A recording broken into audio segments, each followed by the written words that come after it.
Good afternoon. I am Cindy Schuffelbarger, one of the founders of P23 Retreat, and I'm glad that you're joining us here today. Our topic this month is wrestling with God, and there is no way that I can do this topic justice in just a few minutes, but my hope is that something that I share today will prompt you to explore this a little more, think about it a little more, dig in a little more, because grief is indeed one of those tough topics, and we look to God for comfort and help and peace, and yet we still wrestle with our grief. And so I want to start by sharing a little bit about my story and what that's looked like over the years wrestling with God. And there have been times where it was greater intensity than others, particularly in those early months. But hopefully you'll find encouragement in this along the way. So we received a diagnosis when our daughter was in utero that she had a condition called trisomy 18, which is deemed incompatible with life. And so our prayer life shifted and became very fervent during the remaining weeks and months of our pregnancy. And we were praying, first of all, for healing for her, knowing that God may or may not honor that request, but that it was absolutely within his power to do so. But we were also very much praying that she would be born alive. We were told that the chances of her even being born alive were the circumstances were not ideal for it. Many infants with trisomy 18 don't survive the birthing process because of their heart defects and other things. So anyway, that was our prayer. And we spent a lot of time crying out to God. We exercised faith. We wanted to believe that indeed he has a good plan for our daughter's life, for our life. And so we prayed, we leaned in, we gathered our friends to pray, our church to pray. There was a lot of prayer that happened during that time. And my faith grew during that time as well, my husband and I both. So once Ashlyn was born, we celebrated her. God had answered that part of our prayer. We got to meet her, know her, love her, hold her. I got to be her mom. And I wouldn't trade that time for any in the world. For 2.5 days, we had her here in our presence.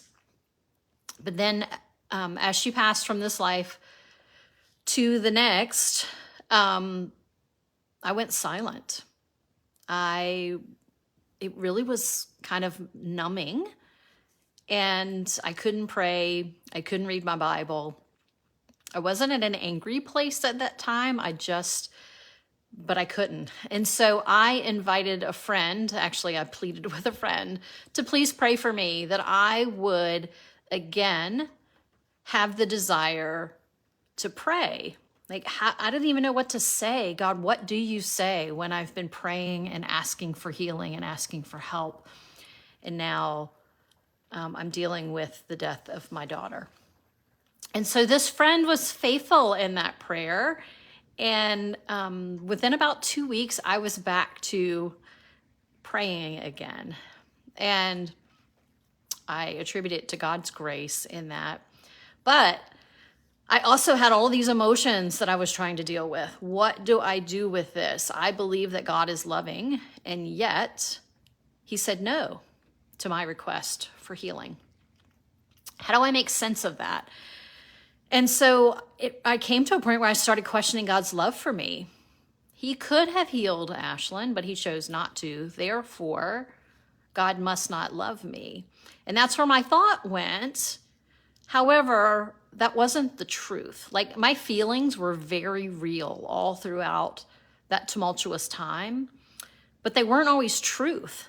And so the truth was that God had demonstrated his love for me on the cross. He sent Jesus as our Savior. And I know without a doubt that he loves me.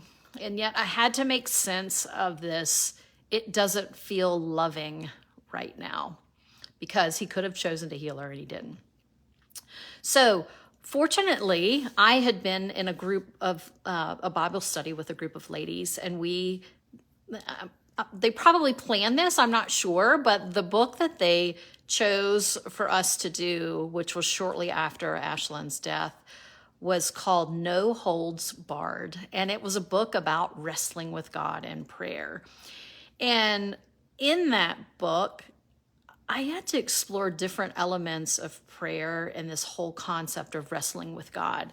And it gave me permission to be very real with God and my prayer life. Like things that I never thought that I could say or do or that I could express my anger.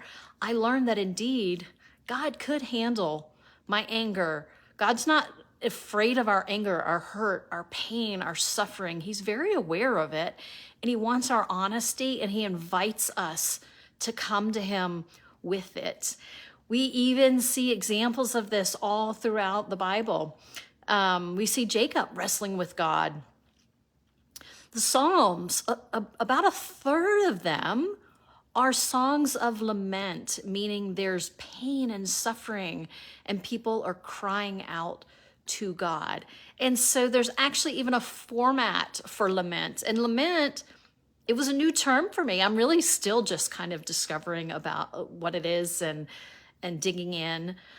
But this idea of lament is really crying out to God and wrestling with this paradox of the intensity of our pain and yet the promise of God's goodness. And so lament is a tool for us to navigate that. And it's really the sacred space in between the two. How do we make sense of both of those? And so we see really a pattern of how to do that in the Psalms. And so it starts with an address to God and then a complaint to God. Maybe you've never thought that you could complain to God. God, why is this happening? We can't make sense of this. This is not right. Our child should be here with us right now. So lay that complaint out to him after addressing him.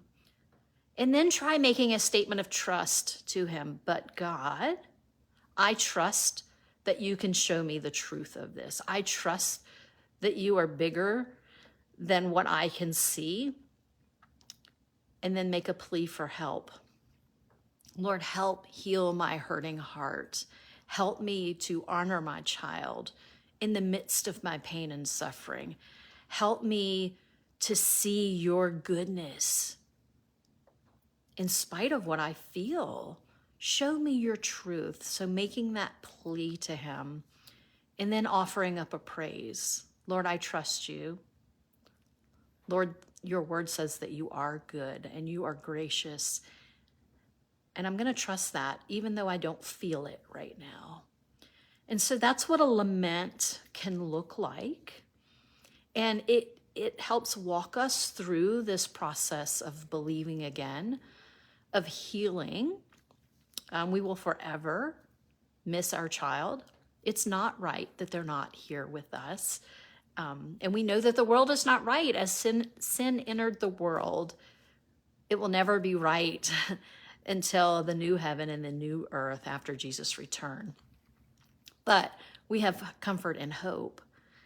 And so I encourage us to explore this idea of wrestling with God, explore this idea of lament. There's a great, great book called Dark Clouds, Deep Mercy, if you want to dig in a little deeper. And see how you can work through this idea of lament. I would encourage you to check out that book. So again, reach out to me. Let's have discussion about what wrestling might look like, what lament might look like. I will say that in those times during our pregnancy, I had started journaling, and when I started questioning God's love for me after Ashlyn died, I was able to look back in my journal and see in my own handwriting all the ways God had demonstrated his love for me. So he was faithful in showing me the truth. And I pray that that's the case for you as well. Or maybe you don't know God well. Maybe you've had a strained relationship. Maybe you've walked away from your faith. Maybe you're not sure what you think about God. I would invite you to invite him into this space of grief. He is compassionate and kind and loving, and explore this idea of lament. So my prayer for you is that you will be filled with hope, that you will lean in, find healing for your hurt, find comfort, find trust on this journey towards wellness and healing. Thank you for joining me today. Our next Facebook Live will be later this month, where I'll do a pause and pray. But I also want to highlight that our next My Messy Grief podcast is actually going to be with an interior designer who is going to talk. She happens to be my daughter, and she is newly married. So the Haley Wright will be joining us, and she's going to talk about how to set up spaces in our home that invite peace and comfort, and also address how to deal with our child's room and their belongings, and how to, again, have an inviting space that can allow us to process our grief and to honor our child. So thank you for joining me today, and I hope to see you next time. As always, reach out. You can find me on Facebook or our email at cindy@p23retreat.org. So I hope you have a fabulous day, and I hope to see you soon.